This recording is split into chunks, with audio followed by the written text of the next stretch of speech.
Yo, this is Rapman. I'm the creator of Supacell, and I just did an interview with BellaNaija. Let's go. So before we get to the serious question, let me just start with a fun question. So imagine you wake up tomorrow with superpowers. What specific abilities would you choose and what would you do first?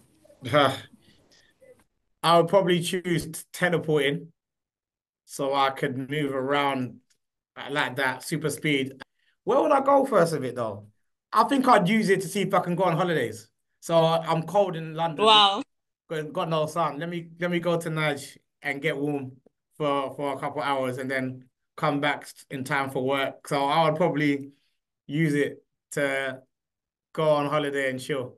And imagine if you don't have to pay for the holiday. How Exactly. That's great would that's that why be? teleporting is great. How does it feel to see your project, Supercell, come to realization and garner so much attention that everyone who has seen it can't stop talking about it? It's such a beautiful thing, man. It feels so good. It's all you could hope for. You can hope is that you make something that the world enjoys.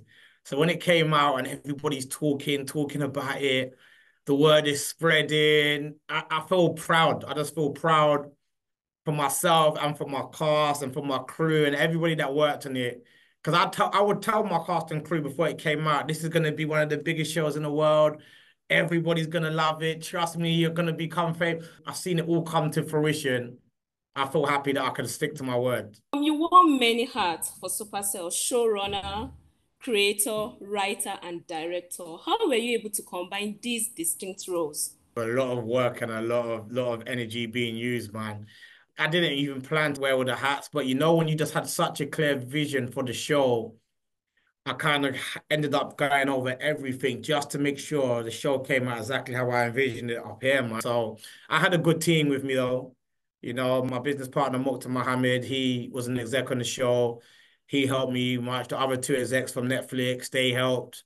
Everyone chipped in to make sure my vision was clear. So I wouldn't be able to do it without the help of everybody. So living with sickle cell can be very challenging, yet Supercell presents a unique twist by connecting it to superpowers.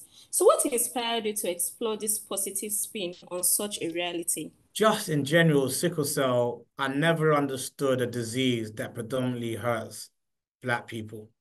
Like, why? Because our skin is dark, something is making us weak. So I said, let me do something. Instead of making us weak, let me do this to make us strong. If something can make us weak, then something can make us strong. So I decided, you know what, let me spin it on his head a little bit and make this the origin of our hero's powers. And at the time, it was around the time when George Floyd just got murdered, and that was a hard time for everyone around the world, but especially Black people who feel like, when would they ever leave us alone? They ever treat us as human beings. Instead of going down to central London to picket and to do things, I wanted to do something that would really uplift the Black community. And I didn't know it would take so long to get made, but I done it to inspire, to raise awareness on the disease and just to uplift the Black community anyway. And that was my reason, man. People talking about it more, get people with sickle cell to feel seen and just raise awareness in general. Unlike traditional superheroes who are focused on grand world saving missions, yours still maintain a connection to their everyday lives. Rodney continues selling his weed. Taser desires to dominate his rival gang. Why did you portray them as individuals who grapple with personal struggles alongside their superpowers? Because I think in the real world, if me or you got powers, that's what it would be like. I wanted to make it as grounded as and realistic as possible. Like, I'm not the type of person, if I got powers today, I'm going to try to get a cape and a mask.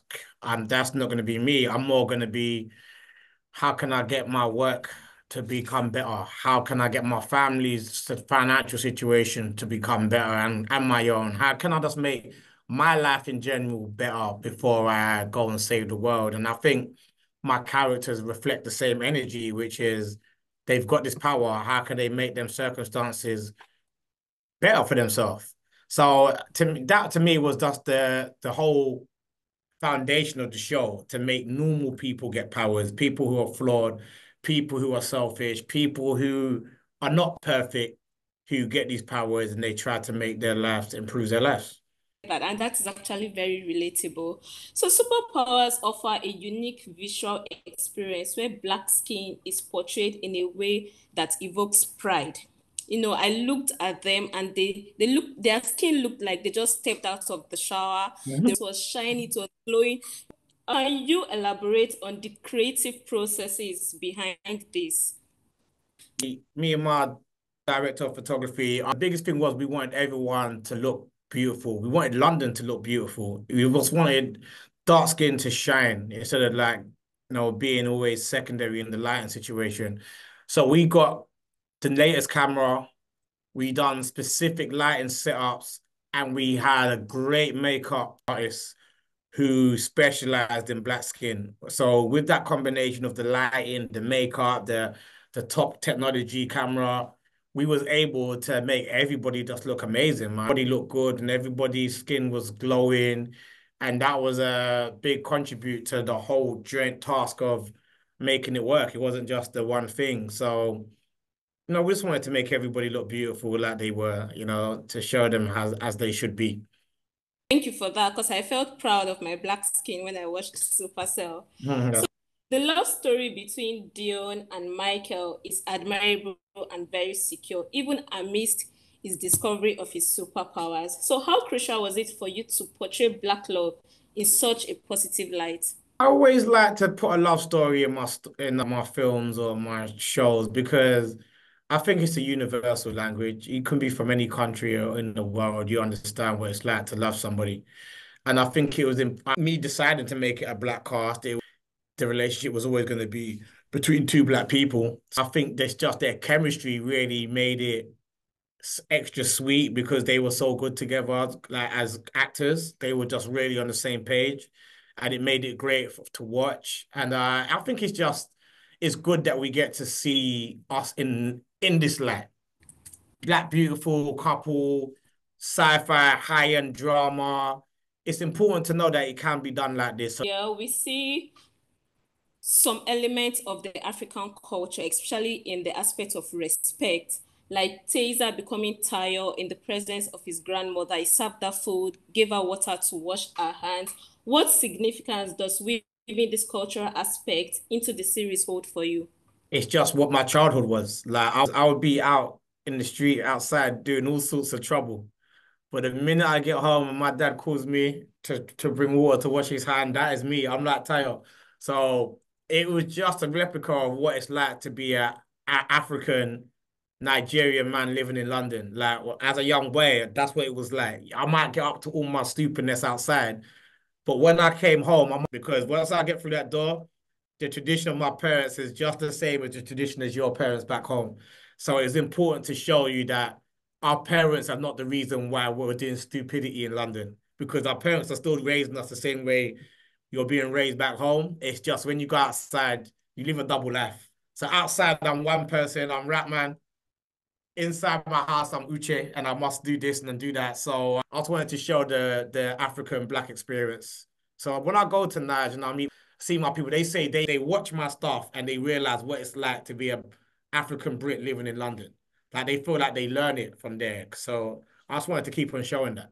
So now that we've watched the first part and everyone believes there's a continuation, what should we be expecting and when should we expect it? When I couldn't tell you when because Netflix haven't there's nothing official as of this second.